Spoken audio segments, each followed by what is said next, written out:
যাবো। ওই তো বুধবার মঙ্গলবারে। বাবা এগুলো কি করেছে?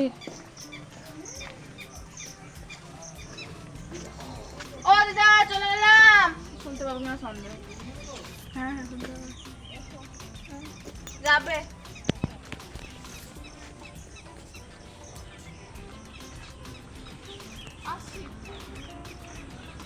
সাবধানে যাবি বাবা।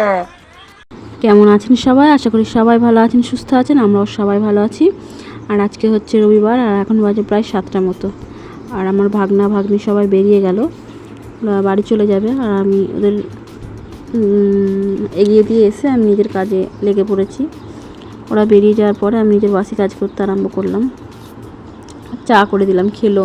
আমরাও চাটা খেলাম, খেয়ে ওরা বেরিয়ে গেল, আর আমি নিজের কাজ করছি।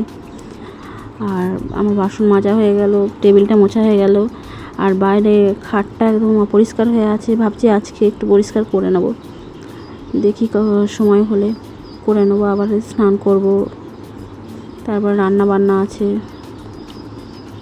আর আজকে অনেকগুলো বাসন কোসন হয়েছিল, কালকে অনেক রকমের রান্না বান্না হয়েছিল, তো বাসনের গাদা হয়েছিল। আর হ্যাঁ, আমাদের এখানে না কালকে চোর এসেছিল আমাদের বাড়িতে। যাই হোক, কুকুরগুলোর জন্য কিছু চুরি করতে পারেনি। কুকুরের ডাকে আমাদের সবার ঘুম ভেঙে গেছিলো। যার আমি হাই হাই করে তালা দিয়ে ফেলেছিলাম কুকুরগুলোকে, তো লোকগুলো চলে গেল, বোঝা গেল পায়ের শব্দ। যাই হোক, কুকুর যদি কারোর বাড়িতে থাকে তো খুবই ভালো কথা।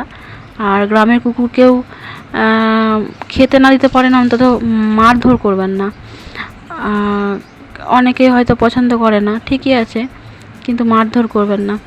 কুকুর যে কত ভালো সেটা আমরা আমাদের না হলে বুঝতে পারতাম না। যাই হোক, কুকুরগুলোর জন্য আমরা নয়, আমাদের পাড়ার হয়ে অনেকটাই বেঁচে গেছে।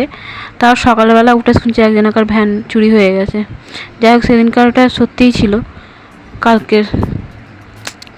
আর আমি বসে বসে এডিট করছিলাম, এডিট করার পর শুয়েছি, আর সেই সময়তেই ঘটনাটা ঘটেছে। যাই হোক, আমার বকবক করতে করতে আমার বাসি কাজ হয়ে গেছে, স্নান হয়ে গেছে, আর তুলসী তলায় ধোয়া হয়ে গেছে, আর তারপরে স্নান খাওয়া দাওয়াও হয়ে গেছে, জল খাওয়া। আর খেয়ে নিয়ে রান্না চাপিয়ে দিয়েছি। রান্না আমি কিচ্ছু করবো না, আজকে মাছের ঝোল ভাত করব।